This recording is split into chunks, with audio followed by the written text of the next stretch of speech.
Donc je vais vous montrer maintenant comment est-ce que j'ajoute un portable Wi-Fi dans mon réseau. Alors pour ça, j'ai besoin d'utiliser ce qu'on appelle un routeur Wi-Fi. Donc je vais écarter un petit peu ça, je garde mon réseau, mon premier réseau.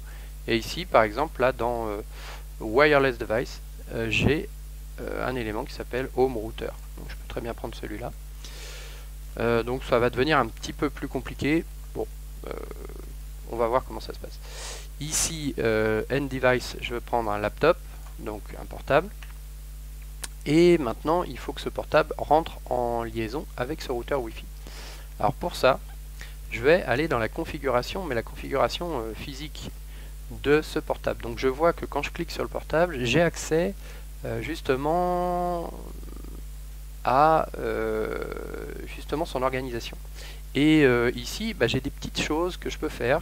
C'est-à-dire que je vois que j'ai une carte Wi-Fi là, mais qui n'est pas connectée là sur mon portable. Sur mon portable, pour l'instant, j'ai, je le vois, une prise Ethernet en fait. Alors, si je veux changer et ajouter la fonctionnalité Wi-Fi à mon portable, je dois l'éteindre. Donc là, j'ai un petit bouton On/Off. Et je dois retirer, vous voyez, retirer l'élément physique. Donc j'ai un élément paramétrable en fait, hein, physiquement. Je peux changer la carte d'interface. Et ici, je peux venir glisser justement ma carte Wi-Fi. Une fois que j'ai fait ça, eh bien, je redémarre la machine. Et maintenant, quand je vais dans les configurations, j'ai accès à une interface wireless, ce qui n'était pas le cas juste avant. Hein. Si j'avais regardé, j'aurais pas pu accéder à cette interface wireless. Et donc ici, cette interface, je peux, de la même manière qu'avant, la paramétrer. Et notamment, je peux très bien lui donner une adresse IP statique, donc pour commencer, de la même manière que les autres postes. Donc 192.168.10.200. Ok. Alors, je vais essayer ça.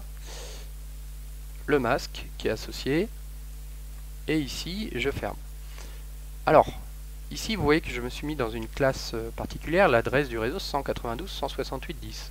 Il faut que le routeur se trouve au niveau de... que se trouve dans ce réseau. Il faut que l'adresse du réseau soit la même. Pourquoi? Parce que ici j'utilise un routeur et le routeur, lui, on peut le paramétrer. Son interface est paramétrable en IP. Donc ici, il va falloir voir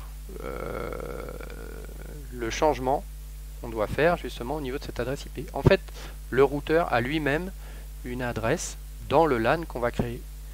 Donc, je vais cliquer sur le routeur et je vais aller configurer justement l'adresse au niveau du LAN.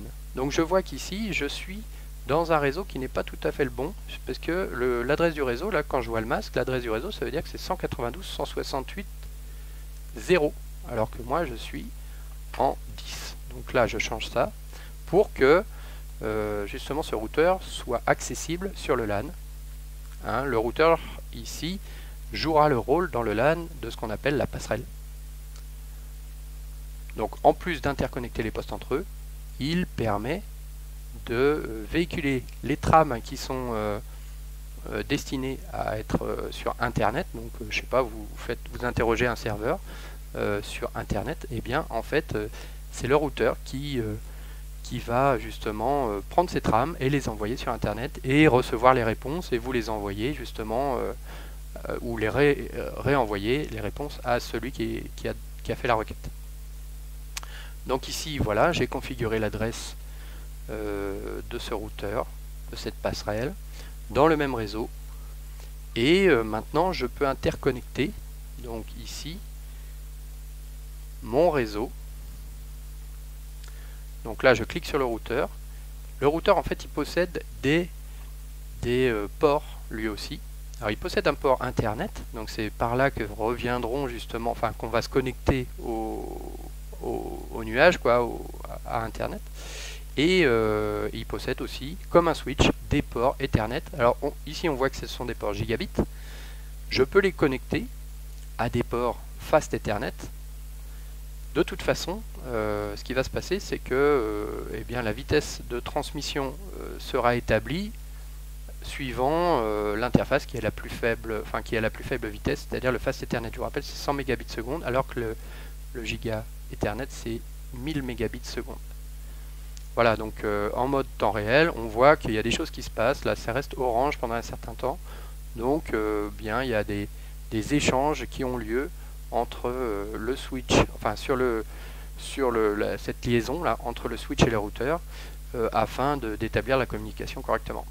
Et voilà, vous avez ajouté un poste Wi-Fi dans votre réseau.